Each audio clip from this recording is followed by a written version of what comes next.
Hello everyone, welcome to my channel. In this video, we are going to discuss about the meaning and features of company. तो सबसे पहले हम लोग start करते हैं company जो वर्ड है उसका इवोल्यूशन कैसे हुआ है। जो कंपनी वर्ड है ये एक लेट लेटिन वर्ड कंपेनिस से बना है। कंपनीज जो कंपनीज है ये टू वर्ड्स का एक कॉम्बिनेशन है, that is com and panis. Com means together, coms means together means साथ, and panis means bread, bread means roti, या फिर हम लोग इसको एज एज अ फूड ले सकते हैं। उस टाइम पे ये जो वर्ड है ये उन लोगों के लिए यूज़ होता था जो साथ में खाना खाते थे, साथ में अपना जो खाना है वो शेयर करते, तो हम लोग उनको बोलते थे कंपनीज। देन धीरे धीरे जो लोग साथ में गाना गाते थे या साथ में डांस करते थे, मीन्स एक जो ग्रुप है जिसका कोई भी कॉमन पर्पज है, गाना गाना डांस करना, तो हम लोग उसको भी कंपनी बोलने लगे। देन धीरे धीरे ये जो वर्ड है ये बिजनेस ऑर्गेनाइजेशंस के लिए यूज़ होने लग गया, जिसमें बहुत सारे लोग मिलके पैसे लगाते हैं और एक पर्टिकुलर पर्पज प्रॉफिट को अचीव करने के लिए काम करते हैं। इस तरह से इवोल्व हुआ हमारा वर्ड कंपनी और जो कंपनी है उसका कॉन्सेप्ट। नाउ जो कंपनी है इसका मतलब क्या है। आज के टाइम पे जो कंपनी है इसका मतलब क्या है। A company is an incorporated association which is an artificial person created by law, having a separate entity with a perpetual succession, a common seal, capital divided into transferable shares and carrying limited liability.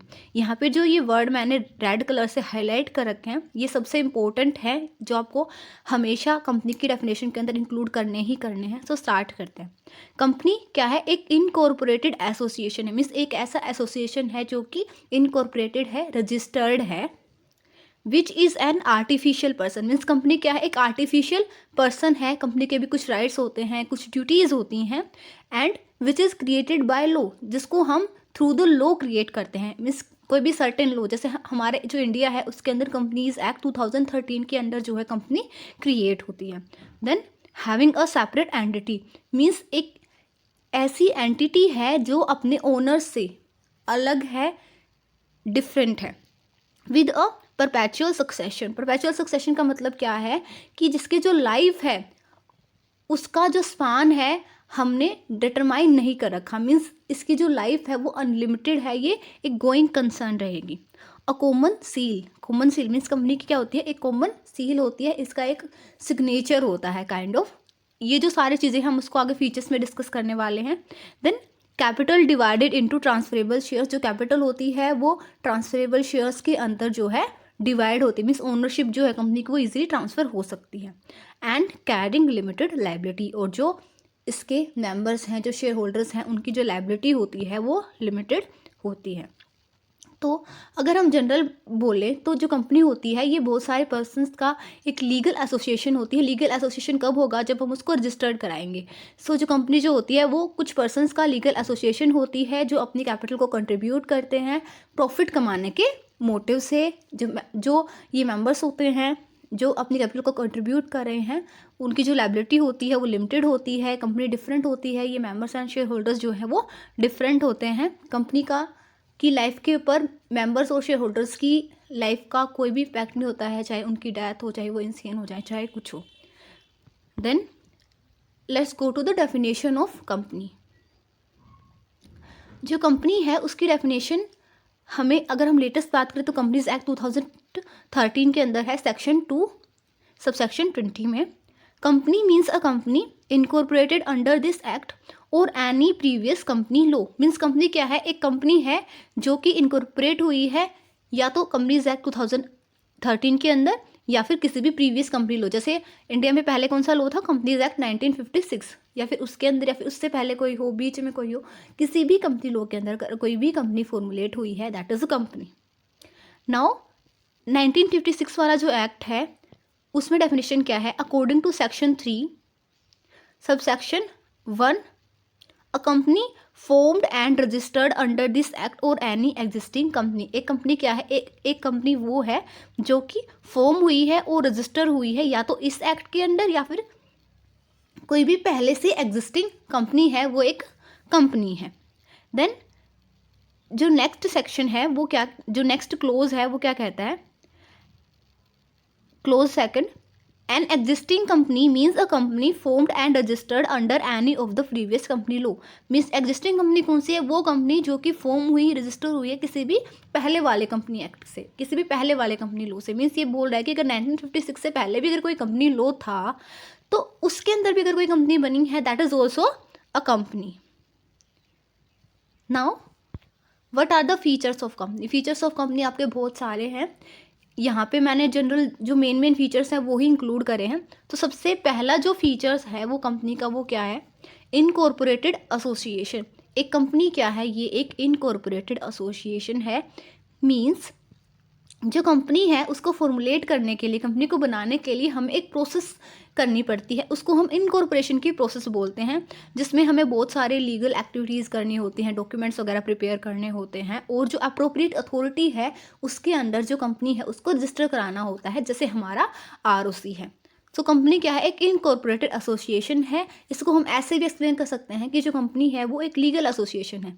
Means जब बहुत सारे लोग voluntarily अपनी consent दे के एक साथ मिलके काम करते हैं तो वो जस्ट एक ग्रुप है, और वो इलीगल हो सकता है अगर हमने उसको रजिस्टर नहीं कराया। जब वो ग्रुप अपने आप को रजिस्टर करा लेता है, एज अ कंपनी इनकॉर्पोरेट कर लेता है, देन हम उसको कंपनी बोलेंगे। सो कंपनी क्या है? एक इनकॉर्पोरेटेड एसोसिएशन है। अगर कंपनी रजिस्टर्ड नहीं है, ऑर्गेनाइजेशन रजिस्टर्ड नहीं है, then it's not a company. Membership, जो कंपनी होती है उसमें मेंबर्स होते हैं। अब मैंने बोला जो कंपनी है वो बहुत सारे लोगों का ग्रुप होती है। अब जो ये लोग ग्रुप बना रहे हैं, ये लोग कंपनी के मेंबर्स होते हैं। बिना ग्रुप के, बिना इन मेंबर्स के कंपनी जो है वो फॉर्म की ही नहीं जा सकती है। अगर हम पब्लिक कंपनी को फॉर्म करना चाह रहे हैं तो हमें 7 मेंबर्स की नीड होगी, और अगर हम प्राइवेट कंपनी को फॉर्म करना चाह रहे हैं तो हमें 2 मेंबर्स की नीड होगी। नो आर्टिफिशियल पर्सन, कंपनी क्या है? एक आर्टिफिशियल पर्सन है जिसको हम बाय लॉ क्रिएट करते हैं। ये एक ह्यूमन बीइंग नहीं है। अब ये आर्टिफिशियल पर्सन के हमारे 2 एस्पेक्ट्स हैं, एक पॉजिटिव है और एक नेगेटिव है। देखिए, कंपनी एक आर्टिफिशियल पर्सन है तो इसके पास कुछ राइट्स होंगे, कुछ ड्यूटीज़ होंगी। मीन्स ये इसका एक पॉजिटिव एस्पेक्ट है। लेकिन इसका एक नेगेटिव एस्पेक्ट क्या है? कंपनी एक आर्टिफिशियल पर्सन है, ये एक ह्यूमन बीइंग नहीं है। तो हम ह्यूमन बीइंग्स के पास जो हमारे राइट्स होते हैं, जो हमारी सिटीजनशिप होती है, फंडामेंटल राइट्स होते हैं, राइट टू एजुकेशन है, राइट टू फूड है, राइट टू लाइफ है, ऐसे राइट्स कंपनी के पास नहीं होते हैं। तो ये एक नेगेटिव एस्पेक्ट है कि कंपनी एक आर्टिफिशियल पर्सन है। एंड ऑल्सो ये भी एक नेगेटिव एस्पेक्ट है कि आर्टिफिशियल पर्सन होने की वजह से ये एज अ ह्यूमन बीइंग काम नहीं कर सकते। जैसे हम लोग अपने हिसाब से अपना सोच सकते हैं, अपना काम कर सकते हैं, ऐसे कंपनी काम नहीं कर सकती है। कंपनी को जो है अपने अंदर जो पर्सन्स हैं उनके थ्रू काम करना होता है, जिसको हम जनरली बोलते हैं बोर्ड ऑफ डायरेक्टर्स के थ्रू कंपनी जो है वो अपने आप को ऑपरेट करती है। देन सेपरेट लीगल एंटिटी, जो कंपनी है उसकी एक सेपरेट लीगल एंटिटी होती है। ये सबसे मेन फीचर है। कंपनी की जो एंटिटी होती है वो सेपरेट होती है। मीन्स कंपनी डिफरेंट है, इसके मेंबर्स, इसके ओनर्स जो हैं वो डिफरेंट हैं। इसकी वजह से जो कंपनी है अगर कोई भी कॉन्ट्रैक्ट करेगी तो अपने नाम पे करेगी, मेंबर्स के नाम पे नहीं करेगी। कोई भी प्रॉपर्टी होगी वो कंपनी के नाम पे होगी, ना कि मेंबर्स के नाम पे। अगर कोई भी केस होगा तो कंपनी के ऊपर होगा, ना कि मेंबर्स पे, अगर कंपनी से किसी को कोई शिकायत है तो। सो जो कंपनी है उसकी एक सेपरेट लीगल एंटिटी होती है, वो लॉ की आइज में डिफरेंट होती है अपने मेंबर्स से। Then perpetual succession, perpetual succession का मतलब क्या है कि कंपनी का जो लाइफ स्पान है वो लिमिटेड नहीं है। मीन्स हमने ऐसे करके कंपनी नहीं बनाते हैं कि हम 10 साल के बाद इसको बंद कर देंगे, 11 साल के बाद इसको बंद कर देंगे। कंपनी की जो लाइफ स्पान है, जैसे एक ह्यूमन की लाइफ स्पान होती है वो अनलिमिटेड होती है, वैसे कंपनी की जो लाइफ स्पान है वो भी अनलिमिटेड होती है। कंपनी एक ऑनगोइंग कंसर्न होता है जिसकी जो लाइफ है वो अपने मेंबर्स की डेथ से, इंसैनिटी से इफेक्ट नहीं होती है। क्योंकि हमने पढ़ा है ना कि जो ट्रांसफरेबिलिटी ऑफ ओनरशिप होती है, मीन्स जो मेंबर्स हैं वो अपने शेयर्स को, अपनी मेंबरशिप को किसी और को ट्रांसफ़र कर सकते हैं ईजिली। सो कंपनी का जो सक्सेशन होता है वो परपेचुअल होता है। लिमिटेड लायबिलिटी, लिमिटेड लायबिलिटी का मतलब क्या है? जो लायबिलिटी है मेंबर्स की, शेयर होल्डर्स की, जिन्होंने भी कैपिटल कंट्रीब्यूट कर रखी है कंपनी में, वो लिमिटेड होती है। लिमिटेड किस एक्सटेंट तक? अनपेड वैल्यू ऑफ शेयर्स तक। मीन्स अगर किसी बंदे ने एक कंपनी के 10 शेयर्स खरीदे हैं ₹10 वैल्यू के, मीन्स 100 रुपीज़ उसको देने हैं, अगर उसने पहले 80 रुपीज़ पे कर रखे तो 20 रुपीज़ तक के लिए ही वो लाइबल है, आगे किसकी कोई भी लाइबिलिटी नहीं है। Then common seal, common seal ये जो फीचर है वैसे आज के टाइम पे ज़रूरी नहीं है, बिकॉज 2015 का जो अमेंडमेंट एक्ट था उसने सेक्शन 9 को चेंज कर दिया है जो कॉमन सील से डील करता था। अब बेसिकली हम बात करते हैं कि कॉमन सील होती क्या है। देखिए, जो कंपनी होती है, मैंने आपको बोला वो एक आर्टिफिशियल पर्सन है, तो वो अपने आप काम नहीं कर सकती है, तो कंपनी को जो है बोर्ड ऑफ डायरेक्टर्स के थ्रू काम करना पड़ता है। अब ये जो बोर्ड ऑफ डायरेक्टर्स हैं वो कंपनी की सारी एक्टिविटीज़ करते हैं, कॉन्ट्रैक्ट्स में एंटर करते हैं, और कंपनी जो है वो अपने नाम पे कॉन्ट्रैक्ट्स में एंटर होगी, तो अब ऐसा कैसे हो सकता है। तो इसके लिए क्या हुआ, कंपनी का एक सिग्नेचर बनाया गया। कंपनी का क्या बनाया गया, एक ऑफिशियल सिग्नेचर बनाया गया जिसको हम कंपनी की सील बोलते हैं। मीन्स एक टाइप से स्टैम्प टाइप में होती है जिसके ऊपर कंपनी का जो नाम होता है वो कार्व होता है, खुदा हुआ होता है। अगर कोई भी कॉन्टैक्ट हो रहा है कंपनी के साथ, कुछ भी हो रहा है, तो ये जो सील है ये वहाँ पे होनी चाहिए। लेकिन अब क्या होने लग गया, अब मैंने आपको बोला कि जो कॉमन सील है उसका कॉन्सेप्ट धीरे धीरे ख़त्म हो रहा है। ये कंपनी के ऊपर डिपेंड करता है कि कॉमन सील चाहती है, फिर वो दूसरा रास्ता अपनाना चाहती है। दूसरा रास्ता क्या है कि कोई भी एक डायरेक्टर या फिर कोई भी 2 डायरेक्टर अगर साइन कर रहे हैं तो वो भी कंपनी के सील की तरह ही काम करेगा, या फिर कंपनी सेक्रेटरी का साइन भी जो है वैसे ही काम कर सकता है। देन सेपरेट प्रॉपर्टी, अब कंपनी एक सेपरेट एंटिटी है तो कंपनी की जो प्रॉपर्टी है वो भी सेपरेट होगी। कंपनी के पास राइट है कि वो किसी भी प्रॉपर्टी को ओन कर सकती है, एंजॉय कर सकती है, मीन्स उसको यूज़ कर सकती है, सेल कर सकती है, डिस्पोज कर सकती है। और जो मेंबर्स हैं वो क्लेम नहीं कर सकते कि ये जो प्रॉपर्टी है वो हमारी है अगर वो कंपनी के नाम पर है, until the company is wind up, जब तक कंपनी बंद ना हो जाए। Transferability of shares, transferability of shares का मतलब क्या है कि जो कंपनी है उसकी जो ओनरशिप है, शेयर्स क्या करते हैं, ओनरशिप का प्रोपोर्शन रिप्रेजेंट करते हैं। तो हम यहाँ पे बोल सकते हैं कि शेयर्स की ट्रांसफरेबिलिटी से हमारा मतलब है कि ओनरशिप की ट्रांसफरेबिलिटी, कंपनी की जो ओनरशिप है, कंपनी के जो शेयर्स हैं वो ट्रांसफरेबल होते हैं। और ये जो बात है डिपेंड करती है टाइप ऑफ कंपनी पे। अब जो हमारी पब्लिक कंपनीज होती हैं उनके शेयर तो हम इजीली ट्रांसफ़र कर सकते हैं, लेकिन प्राइवेट कंपनी के पास ये फीचर नहीं होता है।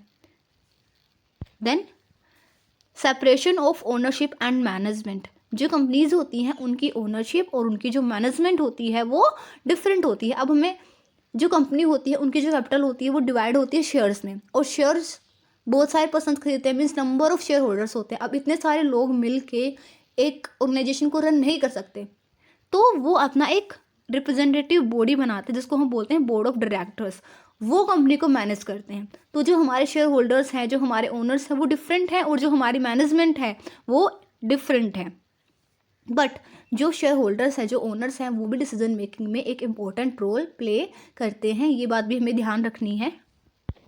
Then termination of existence, termination of existence का मतलब क्या है, अब एक कंपनी जो है वो फॉर्म होती है तो उसकी जो एग्जिस्टेंस है उसका टर्मिनेशन भी होगा। जैसे एक पर्सन की डेथ होती है ऐसे ही एक कंपनी की भी डेथ होती है, और कंपनी की जो डेथ होती है, अगर कंपनी बाय लॉ क्रिएट हुई है तो डेथ भी बाय लॉ ही होगी।